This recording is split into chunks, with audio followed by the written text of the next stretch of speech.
Canada-U.S. relations. They're going to pull the names out of the hat anyway, but the mix-up or the breakdown will be Maxime Bernier, Raitt Peterson, and Lisa Raitt, which should make for an interesting discussion. Exactly. Well, Raitt Peterson has often gone after Maxime Bernier throughout in these past debates, and he likes to present himself as almost like Kevin O'Leary. He's a businessman with the same kind of background, and he says he could negotiate with Donald Trump, so we'll likely see that kind of line coming out from him in this next threesome. Okay, so that's where we're at. This is the last round. Is that the? I guess it is. And then I think they have another moment just to make some closing statements, and then we'll talk more. Let's listen in here to the moderator, Mr. Tom Clark. On the question of, well, the elephant in the room. We knew that we were going to be talking about this at some point. Canada-U.S. relations in the era of Donald Trump. Now, the nature of Canada-U.S. relations is pretty well top of mind for practically everybody in this country. The election of Donald Trump has caused concerns in a number of areas, including the prospect of a 20% border adjustment tax on goods and services exported to the United States. It's far from a done deal, we know that, but the uncertainty that it's created is real and having real effects on investment decisions right now. And of course, there's a whole lot more in that worry basket about what's happening south of the border. So let's start with this question. How would you deal with Donald Trump in a way that is different than the current government is doing it? And Lisa Raitt, let's start with you. 1 minute. Thank you very much, Tom. First of all, I wouldn't show my hand before I decided to play it, which I think is exactly what Justin Trudeau has done in his government.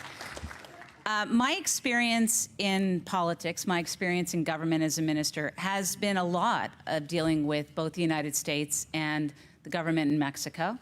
I think it's incredibly important to know your facts. I think it's incredibly important to know that you have people who support you on your facts as well. One of the biggest glaring issues we have right now is that there seems to be a discrepancy between what Canadians believe is the value of the Canadian economy to the United States and what the Americans feel is the value of the Canadian economy to the United States.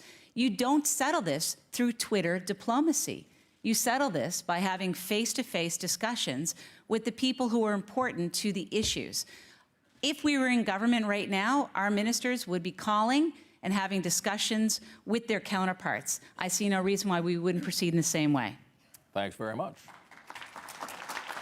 Thank you, Tom. It will be a pleasure to meet President Trump. I think he started off on a stage as being the only non-politician among 17. I am of this same ilk among 14 people. I'm the only non-politician who's a full-time Canadian resident. And I think as an opener for Donald Trump, I think it's important to understand, ladies and gentlemen, this is very serious. What any president of the United States respects is what you do, not what you say. As Prime Minister, my first act, my first budget in the spring of 2020 will be 3 components: 0 corporate income tax to match the tax plan that's coming from the Ryan Secretary, 15% personal income tax flat across the board, and we're going to be increasing consumption tax. We're going to be attracting jobs, ladies and gentlemen, American capital into our resource sector, our manufacturing sector, our high-tech sector here in Ottawa. Donald Trump will respect Raitt Peterson's tax plan and Raitt Peterson as a private sector individual who's offering himself to public service. Mr. Peterson, thank you. Maxime Bernier. I won't do what Justin Trudeau is doing right now, increasing taxes to entrepreneurs in Canada. What I will do, I will lower taxes to every single entrepreneur in Canada. So from 15% to 10%. But the most important also, I will cut capital gains tax in Canada. No more capital gains tax. Like that, we will be able to attract investment not only from the US, but from all over the world. And Canada will be a best place to invest, and entrepreneurs will be able to create wealth and jobs in this country. But at the same time, we must have a real free trade in this country. We must have an economic union in Canada. And I'm the only candidate who wants to be sure that we'll have an economic union that will help the entrepreneurs to sell their goods, not only in the US, but also in other provinces without any trade barriers from some provinces. Raitt Peterson on a 30-second intervention. One of the great advantages of actually working with entrepreneurs day to day across Canada is I know what they need right away, and that's access to capital. It's access to capital. That's why I proposed a change to our TFSA regulations. We're going to call it the Maple Leaf account. We're going to open it up to double the limits that go into the TFSA. And ladies and gentlemen, individual tech startups here in Ottawa, individual dairy farmers or cattle producers in Quebec or Western Canada will have access to your capital to grow our economy and create jobs. Thank you. Lisa Raitt, 30 seconds. The danger with the commentary from my colleagues to my left is the fact that they're assuming that Canada lives in a bubble and that it's not affected by the United States, and it is. And I can tell you very clearly, we can have the best policies in the world here in Canada. If we don't deal with the United States and the path that they're taking in terms of taxation, we are going to have a huge problem for our farmers and for our small businesses. You got to get in there, you got to work on what you have in terms of communication skills, and you have to meet with the people involved. Rick Peterson and then Max. I love it when a politician in Ottawa talks about the bubble. So one of the things that if you look at petersonleader.ca today, I updated the House of Commons attendance of the MPs who are running in this race. And Michael Chong, hats off to Michael. Michael is the only MP that's actually attended every single vote since we raised this flag in December. Others have been much less so, taking $170K in salary and not showing up at the House, not standing up for the party, not standing up for Canadians. Go to petersonleader.ca. Maxime. As you know, in Canada, we have a dairy producer, poultry producer, and egg producer. I want them to be able to export their products in the U.S. because right now, with the cartel, the supply management system that we're having here in Canada, they cannot do that. And Canadian consumers are paying twice the price if we compare that with the consumers in the U.S. So I'm proud to be the only elected politician that want to abolish supply management and the only candidate that want to abolish supply management for Canadian consumers. Rick Peterson, you're out of interventions. Lisa Raitt, do you want to jump in? I'll save for the next question, Tom, but thank you. Okay, well, actually, you use her to lose it, so... Is there a carryover? Yeah, no, there's no carry. Then I will use it. I know you will, but So, it ain't there. Max, we're buddies, and we've been friends for a long time, but I got to tell you, I don't understand a negotiation tactic when you decide you're going to give up something before you even sit at the table. And that's what you're doing on supply management. And I mean, our friend Stephen Blaney, if you were up here, he'd be yelling at you. There's no question about that. I'm not going to yell at you. I'm just going to say, if they're coming after our farmers, why are you offering them up on a silver platter? Maxime, you've got 30 seconds. I want to do that. I want to do that for Canadian consumers first. That's why I want to do that. And after that, if we do that, and I think we'll be able to have more opening for our softwood lumber and other products. But the most important, let's work for Canadian consumers. How come we're conservative? We believe in free markets. How come we cannot have a free market under supply management? Just abolish that and we'll have more freedom.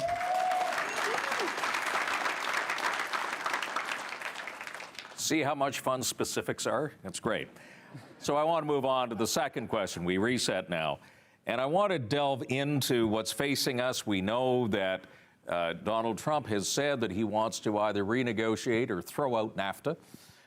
We are, in one form or another, going to have to redefine our relationship on a trading basis, and probably a few other areas too, and fairly soon. We've dealt with a little bit with supply management, but in a renegotiation of NAFTA, what hills should Canada be prepared to die on the renegotiation? And Lisa, let's start with you. I think the hill to die on is dispute resolution. And I know it seems to be a little bit in the weeds, but having looked at these particular agreements, it's something that makes sense. It's something that takes administrative tribunals and the vagaries of United States court decisions out of the mix when it comes down to affecting people's lives on trade issues. I think that is a hill for us to absolutely make sure that we're part of.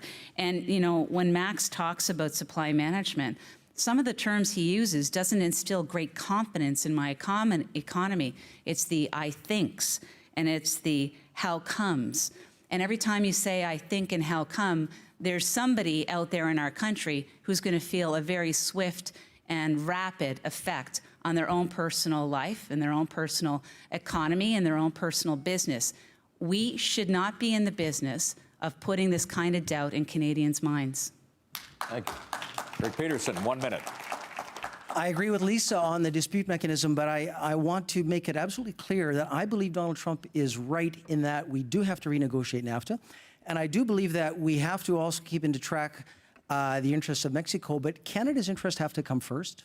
And I also believe, as I think Lisa does, is that the cartels that Max talks about are really small business people across Canada, right? These are not cartels. These are people in the high-tech sector. These are dairy farmers.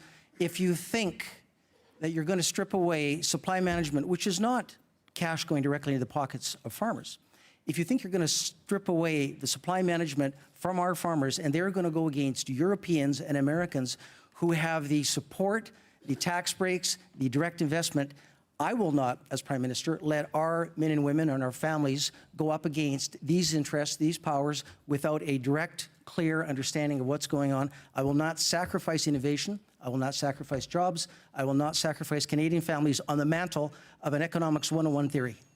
Thank you. Maxime Bernier, 1 minute. I think you're right about the free trade agreement.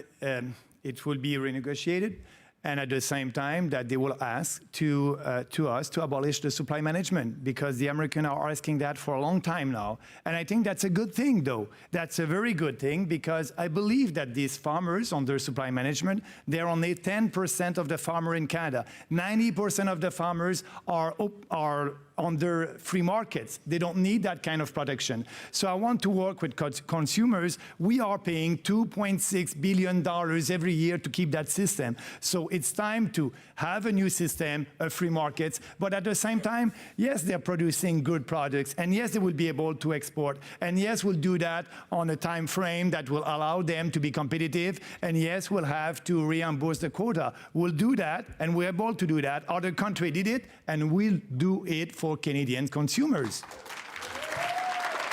Okay, we're into 30-second rebuttals. Rick Peterson, go ahead. I love how my leadership rivals all talk about the private sector, but I'm actually in the private sector. I'm going to point out a few things in the last hour that have happened here. The healthcare delivery, I think Aaron O'Toole is right. I have the support of Dr. Brian Day, former head of the Canadian Medical Association, who likes my plan for increasing efficiency and delivery of private sector healthcare services. In terms of the resource sector, ladies and gentlemen, I'm from the Montney in northern Alberta. I'm from Grand Prairie. Aaron O'Toole is right. We have to stay the hell away from the resource sector, let them go and develop and do what they do best, which is innovation and job creation. Been a long time since we heard that, so I just thought I'd put it in. 30-second intervention, Maxime. Yes, I want to speak about equalization, the equalization formula. I'm the only candidate who has a plan for having a fairer country. The equalization formula right now, it is not fair. It is not fair because we don't take into account the hydroelectricity from Quebec and Manitoba like we are taking into account the oil and gas from Western Canada. We must change the equalization formula. We must freeze the equalization formula, and let's have a fair deal here for our country. Lisa. Thank you very much. Max, I characterized you in one of the last debates as, I know you like slashing and burning. You said that proudly. And I appreciate the fact that we want to live within our means, but there's always an effect on somebody else. And that's what I think you're missing in this. And I worry about the I thinks and the maybes and the how comes, and the fact that sometimes you don't know the math associated with your own economic plan. I think that's incredibly important, that a leader understands the effect that policies have on the average Canadian family. Rick. The most important infrastructure programs that we have to undertake in the next several years would be allowing access to the resources in our north. The Ring of Fire here in Ontario, we need roads, we need infrastructure. Most of the resources that are landlocked up in the northern parts of Canada, where our sovereignty is under threat, need infrastructure spending. The infrastructure spending that makes the extraction of resources and our resource industry, ladies and gentlemen, make no mistake about it, is the driver of wealth in Canada. They need our support. As Prime Minister, they will have mine. Maxime Bernier. Yes, I just want to take the opportunity to speak about my plan for family in Canada. And as you know, I want to have a flat tax of 15% for 90% of Canadians. That will help family. I want also to raise the exemption that you don't pay taxes in Canada if you earn less than $100,000. Sorry, $11,000. So what I want to do. $11,000. What I want to do, I want to increase that to $15,000. Like that, 1.5 poor won't pay any more income tax in Canada. That's a fair deal. The last intervention goes to Lisa Raitt, 30 seconds. Thank you very much, Tom. I appreciate the fact that Rick indicates that he's not part of the political bubble, but I can tell you, I know that there are two candidates here who's never served the public, and I'll tell you this, nothing like dealing with real problems of real constituents to focus you very specifically on exactly what your job is as a member of Parliament. There's a picture behind us. It's the House of Commons. That's where we work. That's where we live. That's who we represent. It's not a badge of honor to not be a public servant. And in fact, it's a great honor and a privilege of mine. Lisa Raitt, Rick Peterson, Maxime Bernier, thank you very much. Okay, so that was it. That was the last exchange between three candidates. That on U.S.-Canada relations. I'm just going to